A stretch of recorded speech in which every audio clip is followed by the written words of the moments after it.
Namaskar everybody and welcome to the Navaratri Satsang for today. So let us start with the Prarthana. By the Guru's grace and the will of Sri Krishna, we have all assembled for this Navaratri Satsang.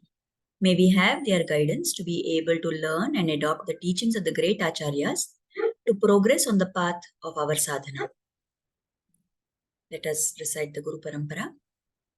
Lakshmi Natha Samarambham Natha Yamuna Madhyamam Asmadacharya Paryantam Vande Guru Paramparam. Let us offer our salutations to the Alvars. Bhutam Sarascha Mahadahvaya Bhattanatha Shri Bhakti Sara Kulashekara Yogi Vahan Bhaktangri Renu Parakala Yatindra Mishran Srimat Parankushamunim Pranatosmi Nityam. Let us pray to Swami Ramanujacharya. Yo Nityamachyuta Padambuja Yukma Rukma Vyamohatastaditaraणि तृणाय मेने अस्मद्गुरोर्भगवतोऽस्य दयैकसिन्धोः रामानुजस्य चरणौ शरणं प्रपद्ये.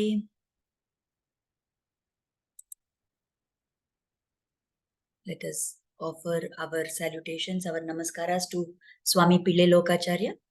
Lokacharyarya Gurave Krishnapadasya Sunave Samsara Bhogi Santasta Jiva Jivatave Namaha. So with darshan of the Lord's beautiful form, let us get started with our topic for today. So we've been talking about Navavidha Sambandham, the 9 relationships. And so far till yesterday, we took the Sambandhas up to the Adhara. So we have seen Pita, Rakshaka, Sheshi, Bharta, Nyeyaha, Swami and Adhara. So today we are going to see what is the relationship of the Atma as the Lord in the role of the Atma, the Supreme Soul, and the Sharira, body, is us. So here we need to understand that this particular explanation is based on the Vishishtadvaita philosophy, the Vishishtadvaita doctrine of Swami Ramanujacharya. So just like we say that in this body of mine, there is a Sharira and there is an Atma. So the jeevatmas is there inside the Sharira. So just as this human body has an Atma within, so also the Lord, the Paramatma, is the Atma who is inside the Sharira, which is the Jivatma. So just like we have Jivatma within us, so all of us are like Sharira for the body, who is the Paramatma. This Sharir Atma Bhava is the typical explanation which is given by the Vishishtadvaita philosophy, by the Sri Vaishnava Sampradaya.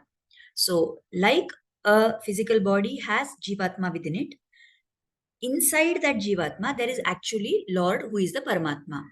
Just like for that Jivatma within us there is this Sharira around it, so also the Paramatma is the super soul, and all the Jivatmas, whether they belong to the Chit and Achit or Achit.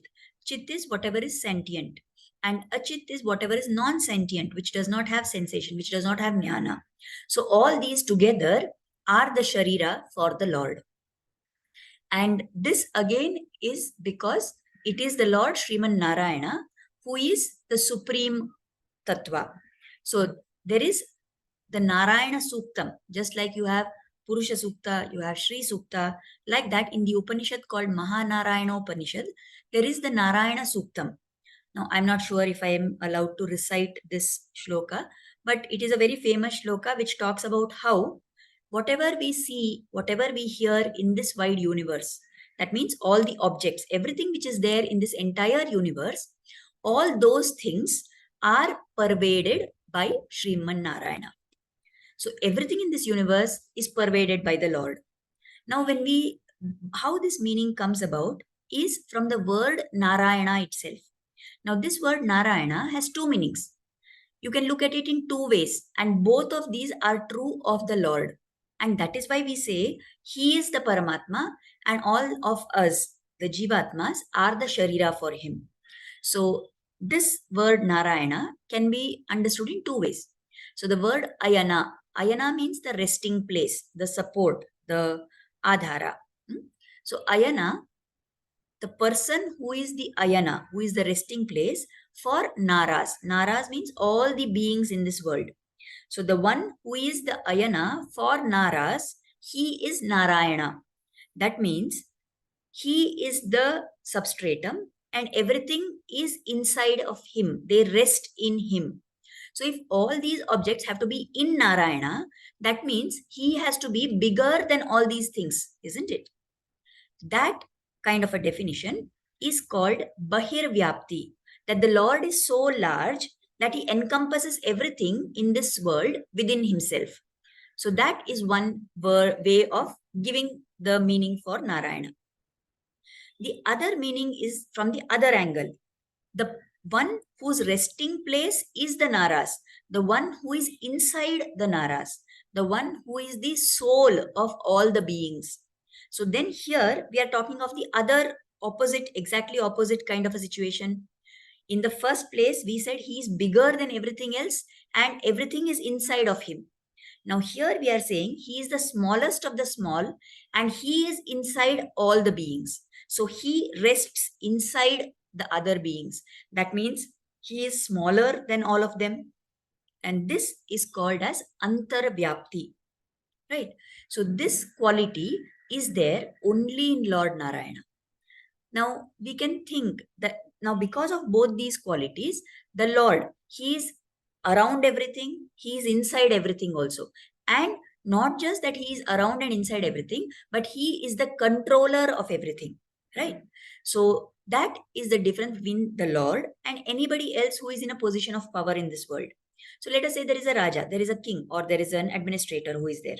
Now that person can try to control, he can give an order, but can he enter into all the beings and control them? He cannot. Whereas the Lord, he can give order, he can control beings, and he is also inside all the beings, right?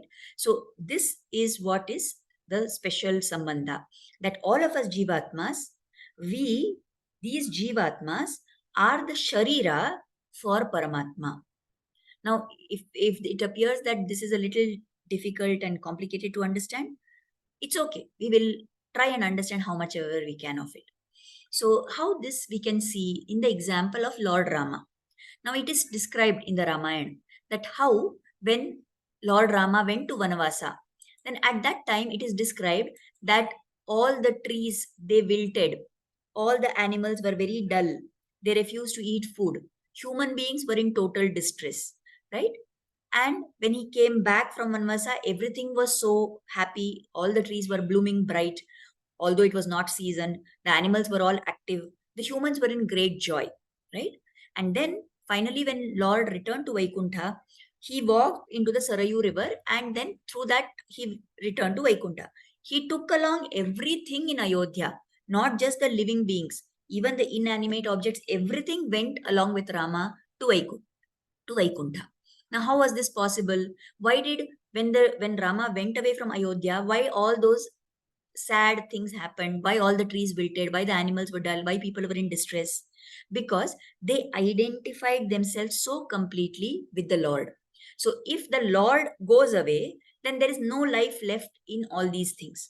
And when the Lord comes back, then they get back all their enthusiasm, right? So this is what is explained to tell us about this concept, about how the Lord is outside everything as well as inside everything, and he is the supreme controller. There is one story which is told to explain this concept also. Once, now I try to find out what is the source for this story. I have heard it being told in some upanyasas, in some pravachans. I don't really know what is the basis for it, or in which particular scripture it is there, or is it just something which is, told to convey the meaning. Anyway, we will see the story. So once there was one businessman who was very busy all the time, and he used to go and meet one sadhu, and that sadhu used to keep telling him that you should chant the Lord's name, you should keep praying to the Lord, you should chant the Lord's name. Now this businessman always used to say that, oh, no, I'm very busy, I don't have time, I don't have time. So finally one day, that sadhu was so tired of this man's saying I don't have time, that he said, okay, what are you doing when you are sitting inside the washroom, in the toilet. Then that man says, no, nothing. I am there for about 5 minutes. So the sadhu told him, never mind. If that is the only free time that you have, then when you are sitting there itself, you keep chanting. Okay. So that man started. From that day itself, he started. Whenever he was in the toilet, he would chant. Now, one day, Hanuman got this feeling. He could see that somebody is chanting Ram Nama very intensely. And then he also got the sense that something in that surroundings is not proper. So he went to that place where this was happening. And then when he went there, he saw that this man is sitting in the toilet and he's chanting Lord Rama's name. Hanuman was very angry.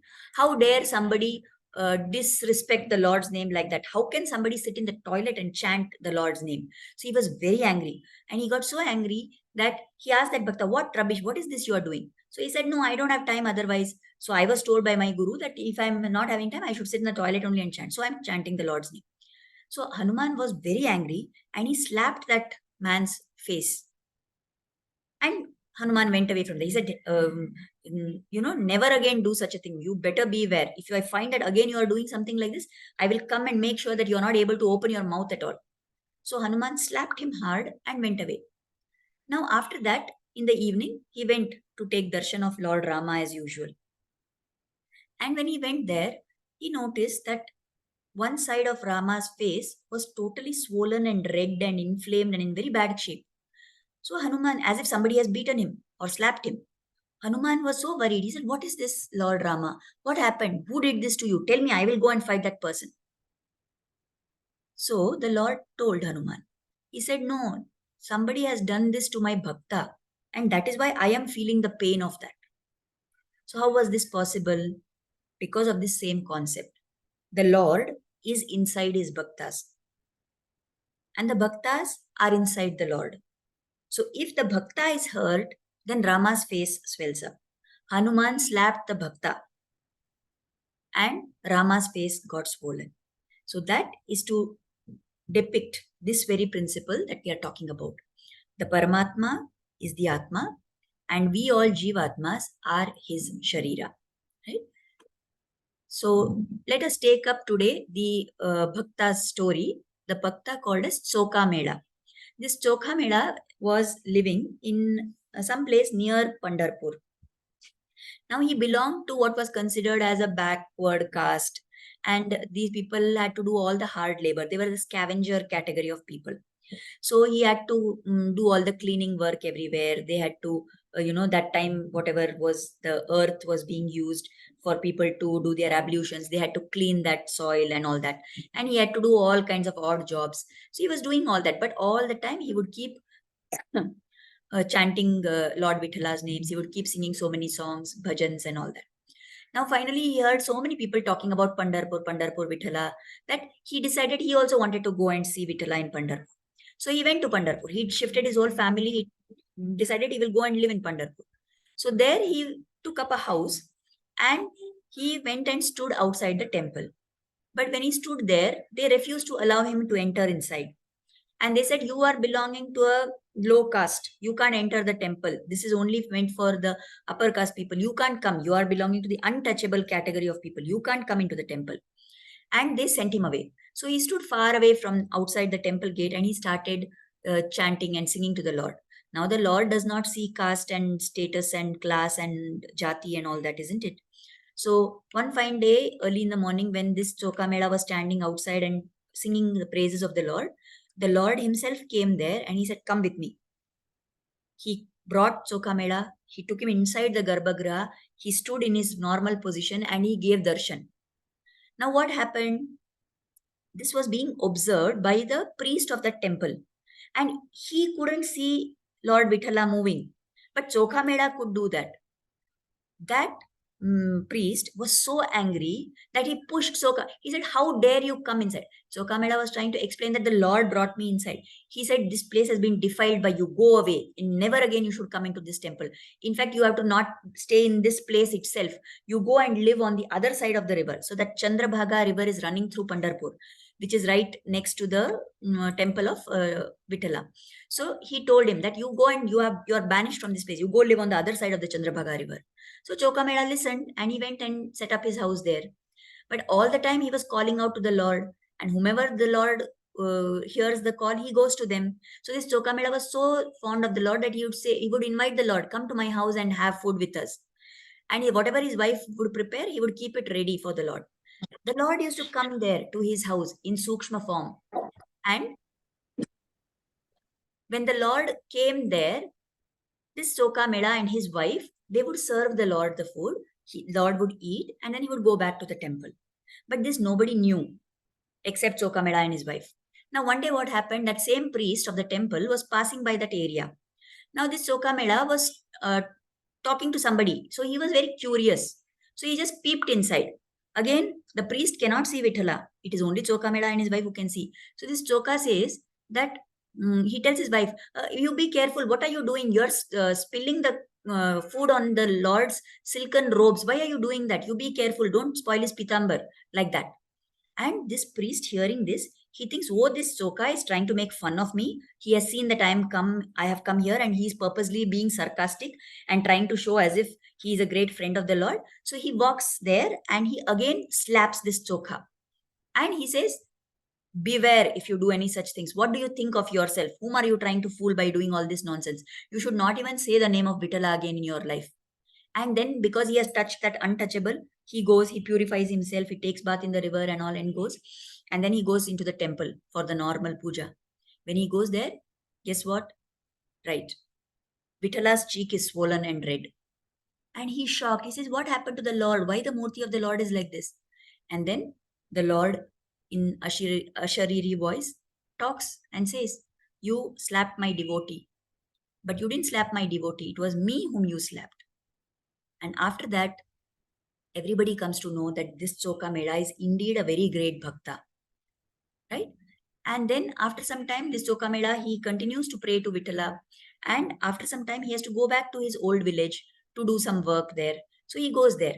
Unfortunately, when they were in the process of building the wall of that building, that wall collapses. And this Choka is crushed under that and he dies. Now, all the saints who are in Pandharpur, they come to know about this and they say he was such a great bhakta. We should bury his remains here in Pandharpur. So they send some of the, saints, they go there to find his body and bring the remains to Pandharpur. But when they go there, that was such a massive accident. And there are so many people who have died in that, all those who were working on that construction, that they are not able to identify and make out where is Choka, and they can only see bones lying around. Finally, as the saints were searching, in one point, they heard the sound of chanting of Vitala's name.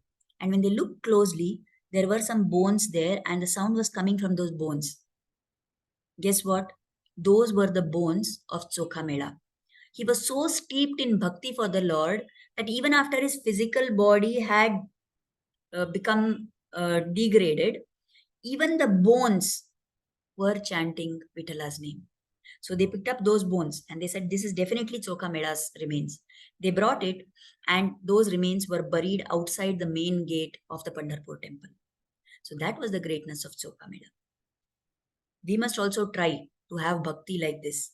We are not treated as untouchables by anybody. We have all the rights to go to the temple. We have all the rights to worship Lord in whatever way we want. But are we making full use of that opportunity? That is the question we have to ask ourselves. Okay. Now today, coming to the Alvars, we will take up two of the Alvars, Nam Alvar and Madhurakavi Alvar. Madhurakavi Alvar was the Shishya. Although he was older in age, he was the Shishya of Nam Alvar. So actually what happened is, there was one couple in a place called Tirukurugur. And that couple very much wanted a child, but they were not having children. So they went to the Lord in that place and they spoke to the Lord and they said, we want a child. So the Lord spoke to them and said, what kind of a child do you want? So they said, we want a child like you only. So the Lord said, there can't be a child like me. Then I have to only be born. And it is told that that Lord only was born.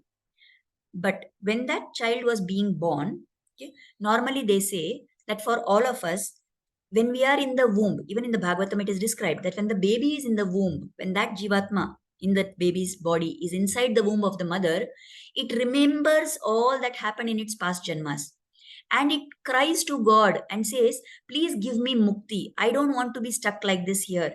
I remember what all mistakes I did. I don't want to one more human janma. Please take me away. Take me to you. And with that yearning for moksha, it keeps crying out to God. But the minute the delivery happens, the minute childbirth occurs, when that child comes out of the woman's body, it is enveloped by a vayu, which is called as shatam. And everybody, because that shatam vayu envelopes this Atma, then there is complete loss of memory of all those things which that Atma remembered in the womb. So then it is covered now by that avarana. So there is no longer any remembrance of all those things. And as the child grows, it goes on with its life, remaining caught up in this worldly entanglements and not turning towards God. But this child who was born, it is said that when that vayu, that shatam vayu came to envelope that child pushed it away with force. That child got angry with it. And that is why this particular baby's name is also called, this Alvar's name is also known as Shatakopan or Shatagopan. So then later what happened is the child was born, the couple were very happy, but then they found that the child is not doing anything. It is not drinking milk. It is not crying. It is not moving. It is just lying like that with its eyes constantly open, completely at peace. It is not drinking milk. It is not doing anything. No movements, no sound, no crying, nothing at all. So they were so worried. They took that baby and went back to that same temple. And there they left that baby at the feet of the Lord. They said, you only do what has to be done with this baby. Now they left the baby and they went away for some time. And that child at that moment crawled, got up, and went and sat under the tamarind tree which was there in that temple compound. And it sat in that position itself until he was 16 years of age. That baby sat there till he was 16 years of age. And there was a kind of divine glow which was emanating from that baby. So that whole temple, that whole Vatavarana became so sattvic. And this is the person who was later called as Nammalvar. That name Nammalvar was given to him by the Lord himself. So the Lord said that he is mine. Namma means mine, ours. So Nammalvar he came to be known as. Now how did Madhurakavi Alvar discover him? Madhurakavi Alvar had gone on a Tirtha Yatra to Ayodhya. He was nowhere near this place. He was in some other place in Tamil Nadu. And from there he went on a Tirtha Yatra to Ayodhya. Now when he was in Ayodhya, he saw every night one bright light, one star-like shining light coming from the southern direction. So he was curious, what is this light? And it seemed to be calling him, and beckoning him and saying, come, come, I want you to come to me. So he kept looking at that and then he decided he will follow that light and he wants to find out where that light is coming from, why it is shining so bright. So following that light, he walked and walked and walked and he came to this Tirukurugur place, to this temple. When he came there, he asked people, is there something special about this place? So they said, yes, in the temple compound, there is this tamarind tree and under that there is this boy Shatakopan who is sitting there and he is engaged constantly in tapas.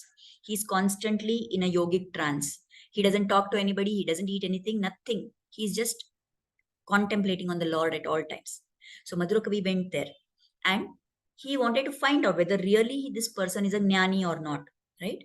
So he went there and to attract the attention. Now, all these years, whenever anybody had tried to make Nammalvar break his trance, he had not at all responded. People talked to him, people asked him questions, whatever they did, he would just sit silently, closed his eyes and in his yoga meditation.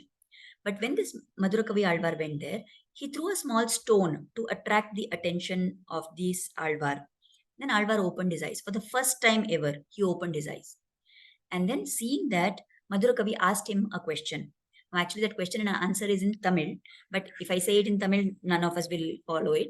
So what is the meaning of what he asked? He said, if a small thing is born in a dead body, what will it eat and where will it stay?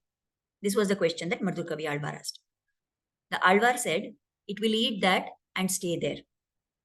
Now, this question is so complicated, we can't understand the question only. leave alone understanding the answer. So the explanation is provided by the acharyas.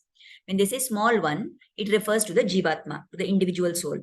And dead one means the gross matter, the body. Now, why this is told?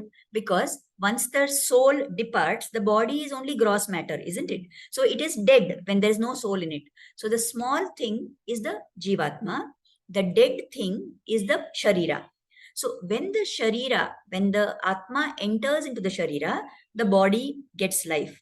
And when the atma leaves the sharira, the body becomes a corpse, right? So what was the question that he was asking? If this, when this jivatma is taking birth in a body, what does it eat and where does it stay? So what he told Alvar, it will eat that and stay there. So he said, what is the meaning of this? Once the jivatma enters into the sharira, that jivatma starts experiencing whatever pleasures and pains are there through that body. And whatever, because it is attached to the body, because it is now combined with the body, whatever happens to the body, it experiences that as its own experience. So it will eat that and stay there. Okay, so this is one level. But when that Atma realizes that it is actually a property of the Lord, when it realizes that it is the servant of the Lord and it surrenders to Sriman Narayana, then what will it do? Now it has got itself attached to Sriman Narayana. So then it will eat his thoughts and it will stay there in him. It will eat his thoughts means what? It will all the time be thinking about him. It will consume the thoughts of the Lord as its food and it will stay with him only. So this was the question and the answer. So now Madhurakavi Alvar realized that this is indeed a very great jnani and he was so devoted. He considered Nammalvar as his guru and he was so devoted to him that he refused to sing the glories of the Lord. He said, I will only sing glories of my Acharya. And with that bhava, he became completely all the time only engaged in serving Nammalvar. So this is the episode in which these two great Alvars met. Now there is lots and lots to tell about both of them, but then we are not having time enough for that. And this context may not be the right setting also. So maybe later at some other time, or maybe in next year's Navaratri, we will take up discussion of these Alvars and their songs and what all they tried to explain to us. So for today, we have learned a little bit about Nammalvar and Madhurakavi Alvar. This Nammalvar is the one, whatever he has written, his prabandhas, they are considered as the Tamil version of whatever is there in the Vedas. So he is known as the great Acharya, as the great, devotee of the Lord, who rendered the teachings of the Vedas in Tamil. Now, why was the need for that? Because the Vedas are in Sanskrit. Everybody cannot know Sanskrit. Everybody will not know Sanskrit. That is one reason. So everybody cannot read, understand, and learn the Vedas. Secondly, the Vedas are only to be recited, learnt and recited by Vijas, persons who have been invested with the holy thread. So only those category of people have the right to the Vedas. What about the women? They don't have. What about the other people who don't undergo that thread ceremony? They don't have qualification to recite the Vedas. So does it mean that there is nothing for them to learn? No. They are having all the rights to recite this Tamil Veda. That is what we know of as the 4000 Nalaira Divya Prabandham. So that it is told that all those four Vedas, the Rig Veda, Yajur Veda, Tharvana Veda, Sama Veda, the essence of all that has been made in Tamil by Nammalvar. And that is why he is so relevant and he is the foremost among the Alvars who gave us all this divine treasure of knowledge. Right? So what we can learn from whatever we have discussed today. You remember, again, let us go back to the Narasimha Avatara. When much before the Avatara, when Hiranyakashipu is asking Prahlada that how do you like your school? How do you like the Gurukula? How are your friends? What did you learn there? So Prahlada tells him that I don't like going to school. So Hiranyakashipu was curious, why don't you like? So he says, no, I don't agree with what is being taught to me in the school. And that is told in the Vishnu Purana. This shloka appears. Prahlada says to Hiranyakashipu, Sarvabhutatmake tata, Jagannathe Jaganmaye, Paramatmani Govinde, Mitra Mitra Kutak Kutaha.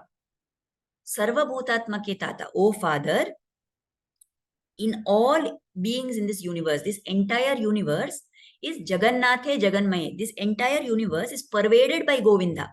Paramatmani Govinde. So Govinda is the Paramatma. He is there in all of these. Then where is the distinction between Mitra and Amitra, between friend and enemy? So my teachers are teaching me that these are the Asuras, they are your friends. Those are the Devas, they are your enemies. But I am not able to see any such distinction because everything in this world is made up of Govinda. So when we talk today in this Sambandha about the Atma Sharira Sambandha, what we are trying to say, the entire world is pervaded by Narayana. So if the Paramatma is there inside each and every jeevatma in this world, can we actually see any difference between this jeevatma and that jeevatma? So the whole purpose of our sadhana, the whole purpose of adhyatmic unnati, the whole purpose of spiritual progress is to reach to a state where you are able to look at every person as a jivatma, inside whom the Paramatma is there. When we learn to look at people like that, we will no longer see differences between people. We will not see that they are different in gender. We will not see or look at the class and caste and other differences. We will not look at whether they are rich or poor, animal or human, what is their status. We will not look at all those things. So in reality, true equality comes only when we go to spiritual science. Everything else is just an eyewash. No other way in this world can make everybody equal. It is only when we go to spiritual field where we look at everybody as the Atma, purely as only the Atma. Atma has no gender, Atma has no status, Atma has no caste. That is the only place where we can have true equality, right? Another thing we can understand from today is one of the places in Nammalvar's Prabandha called as Thiruvaimozhi. He says this verse. He says, Unnum sor, pargu neer, tinnum vettale, ellam kannan. So the food that I eat for sustenance, the water that I drink for nourishment, and the betel leaves that I consume for pleasure, everything is Kannan, everything is Krishna. So we need to have food because we need to sustain our body. We need to drink water because it will nourish our body. What about betel leaves? We are eating them for pleasure. So whatever I do for my basic survival, whatever I do to nurture myself, and whatever I do for my enjoyment, all of these should be only Krishna. So this is a very high standard which the Alvar is setting for all the bhaktas. That whatever you do for yourself, do it knowing that it is only going to come for Krishna. If I'm eating food, let me offer the food to the Lord and eat it as prasada.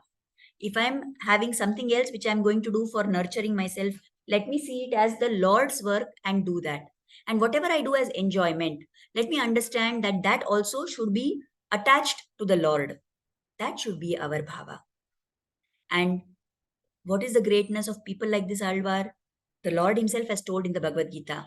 He says, in the 7th chapter, 19th verse, he says, Bahunam janmana mante, jnanavanman prapadyate, Vasudeva Sarvamiti Samahatma Sudurblabha.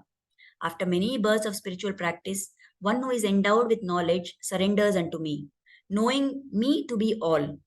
Such a great soul is Sudurlabha, is indeed very, very rare. So somebody like Nammalvar is very rare. So we cannot reach that level right now, but at least we must make the effort to increase our bhakti and go ahead in our sadhana. So let us pray that the Lord, through alvars like this, He is giving us guidance. Let us pray that we will be able to do that. So I have some guests coming over now shortly. So we will stop here for today. We will offer Kritagnyata and we will catch up again tomorrow. Let us offer gratitude for the great Acharya Parampara through whom we are able to learn all these truths. Let us offer gratitude to the commentators who have explained these meanings. Let us offer gratitude for the Alvar's teachings, for their bhakti. And let us offer gratitude at the lotus feet of Sri Krishna and Guru, who inspired us to start this satsang, to join this satsang, they are making sure that we are learning so many things. Let their blessings and grace always be on us. Thank you everybody for attending. So we have one more day to go. And we will see about the last Vijayadashmi day. I'm not so sure, but tomorrow we have one more Sambandha. So tomorrow we will be talking about the next and the last Sambandha, and we will complete all our topics for the Navaratri. Thank you very much, everybody, for joining. Namaskar.